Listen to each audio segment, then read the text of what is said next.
Social media के सभी मित्रों को राणा यशवंत प्रताप सिंह का नमस्कार। मित्रों, आज आपके बीच में पुनः एक नए विषय के साथ मैं उपस्थित हुआ। समय समय पर आपके बीच में सामाजिक मुद्दों पे चर्चा करने के लिए सोशल मीडिया के माध्यम से आपके बीच उपस्थित होता रहा हूं।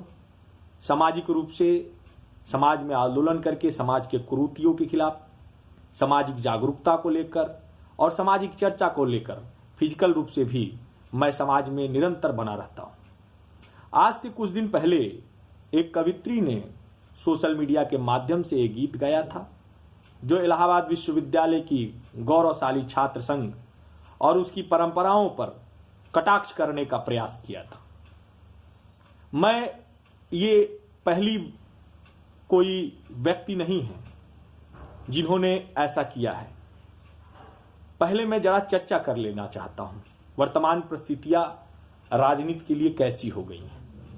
वर्तमान में अपने आप को फेमस करने के लिए कौन कौन से रास्ते अपनाए जा रहे हैं और वह रास्ते सामाजिक रूप से युवाओं के लिए कितना तार्किक है और कितना लाभकारी और देश के दूरगामी लक्ष्य को प्राप्त कराने के लिए युवाओं की भूमिका के लिए कितना महत्वपूर्ण है। आप सब जानते हैं कि सस्ती लोकप्रियता के मामले में टुकड़े टुकड़े गैंग के कई सदस्यों ने देश के बारे में भी अनेकों ऐसे शब्द का इस्तेमाल किया जो एक भारत माता के संतान और भारतीय युवा के लिए संभव नहीं है, एक देशभक्त के लिए संभव नहीं है, एक मातृभूमि भक्त के लिए संभव नहीं है।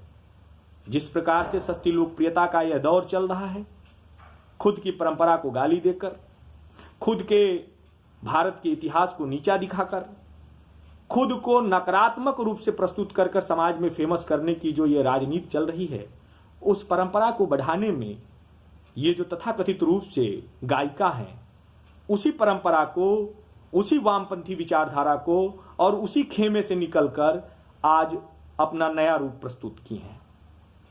शायद उन्हें पता नहीं कि जिस छात्र संघ की राजनीति पर वो प्रहार कर रही हैं, उन्हें मैं बताना चाहता हूं कि भारत के 5 प्रधानमंत्री हमारे इलाहाबाद विश्वविद्यालय के गौरवशाली परंपरा और छात्र राजनीति की परंपरा से निकले हैं। वो पांचों के बारे में बताने की आवश्यकता नहीं। उन 5 महापुरुषों के बारे में, उन 5 राजनीतिक हस्तियों के बारे में हर व्यक्ति, हर हिंदुस्तान का हर नागरिक जानता है। किसी भी चीज में खामियां ढूंढ लेना बहुत आसान होता है और कोई परंपरा अपने आप में गौरवशाली बनाने के लिए कितनी त्याग, कितनी बलिदान और कितनी कर्म की अग्नि में अपने आप को झोंकती है, ये शायद उन लोगों को पता नहीं होगा। चूंकि वंशवादी राजनीति के धोतक आजकल हमारे ही देख लीजिए, प्रदेश में तेजस्वी यादव जी जो थे, उन्होंने, राजद ने कुछ ज्यादा सीटें पा ली तो बड़ा सीना चौड़ा करके लोग चल रहे हैं कि बाप रे बाप, मैंने बहुत बड़ा काम कर लिया। कुछ लोग तो उन्हें बड़ा नेता भी मान रहे हैं। मैं बता देना चाहता हूं कि शायद लोजपा, चिराग पासवान और भारतीय जनता पार्टी अगर सारी सीटों पे होती तो शायद ये तगमा लेने का काम वो नहीं करते। क्योंकि हम लोग गठबंधन धर्म को निभाते हुए आदरणीय नीतीश कुमार की पार्टी को भी सीट दिए थे और वहां पे लोक जनशक्ति पार्टी में हमारे कुछ बागी प्रत्याशी जाकर चुनाव लड़ गए, जिससे 25-30 सीटों पर साफ साफ दिख रहा है कि राजद गठबंधन को फायदा हुआ है। तो ये जो राजनीतिक रूप से, ये जो राजनीतिक वंशवादी परंपरा के लोग हैं, चाहे वो अखिलेश यादव हों और चाहे तेजस्वी हों, ये ऐसे ही लोग हैं। ये लोग सस्ती लोकप्रियता से आगे आए हैं, इनके पिताजी के धरातल पर ये आगे बढ़ रहे हैं। तो आपको बताना चाहता हूं कि ये जो नए नए गाना गाकर, मातृभूमि के खिलाफ बोलकर, देश के गौरवशाली इतिहास को गलत बताकर ये जो फेमस हो रहे हैं, ये वही लोग हैं जिन्हें जल्दी करने की है। वो तुरंत ही जल्द, कम समय में ज्यादा बड़ा बनना चाहते हैं। फेसबुक की लोकप्रियता से, सोशल मीडिया की लोकप्रियता से, और उन पर अच्छी चीजों को न डालकर नकारात्मक चीजों को डालकर, ताकि उसको ज्यादा देखा जाए, और जितना ज्यादा देखा जाएगा उनकी पब्लिसिटी बढ़ेगी। मैं समझता हूं कि आज के युवाओं को यह प्रेरणा लेना चाहिए, और उन्हें बहुत भारी में मत लीजिए। बहुत हल्के लोग हैं, उन पर बहुत कटाक्ष मत कीजिए, उनके नाम को फेमस न कीजिए। हमारी राजनीतिक परंपरा में यह भी सिखाया गया है कि हम नकारात्मक चीजों की चर्चा नहीं करते हैं, हम सकारात्मक चीजों की चर्चा करते हैं। हम क्रिएटिव माइंड के व्यक्ति हैं। इलाहाबाद यूनिवर्सिटी क्रिएटिव है, यहाँ क्रिएशन हुआ है। हिंदुस्तान के चाहे किसी भी प्रदेश में अधिकारियों की सूची देख ली जाए, हिंदुस्तान के किसी प्रदेश में राजनेताओं की सूची देख ली जाए, हिंदुस्तान के किसी प्रदेश में किसी भी विभाग में आप जाकर देखिए, इलाहाबादियों का पर्चा बताने की जरूरत नहीं है, खड़ी पाई गई है। इलाहाबादी वहां पर डंडा गाड़कर, झंडा लगाकर झंडा फहराए हैं। और ये कुछ लोग अपनी गीत के माध्यम से फेमस होने के लिए नकारात्मक विचारों का जो ये पिठौरा लेकर घूम रहे हैं, इनको बहुत वेट नहीं देना है।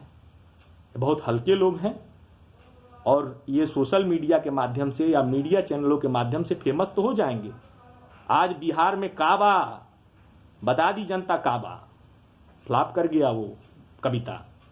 इसी तरह ऐसे लोग बस काबा ही पूछेंगे, आपने क्या किया ये भी बताएंगी, चाहे ये भी बताएंगे आप।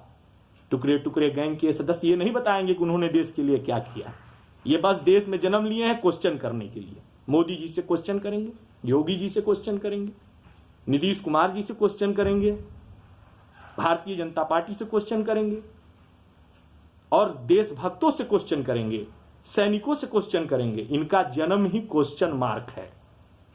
ये क्वेश्चन करने के लिए देश में पैदा लिए हैं। इनका अपना कोई कर्तव्य नहीं है, कोई दायित्व तो नहीं है। मैं आप सब अपने प्रिय भाइयों से जो मेरी बातों को सुन रहे हैं, मैं निवेदन करूंगा कि ऐसे लोगों को गंभीरता से लेने की जरूरत नहीं है। ये बहुत ही हल्के लोग हैं, ये टुकड़े टुकड़े गैंग के लोग हैं, और सस्ती लोकप्रियता के चक्कर में ऐसा कर रहे हैं। इसी के साथ गौरवशाली इलाहाबाद विश्वविद्यालय छात्र संघ परंपरा को और इलाहाबाद विश्वविद्यालय के समस्त छात्र बंधुओं को, समस्त भाइयों को मैं बहुत बहुत साधुवाद करता हूं। जय हिंद, जय भारत, जय मां भारती, जय श्री राम।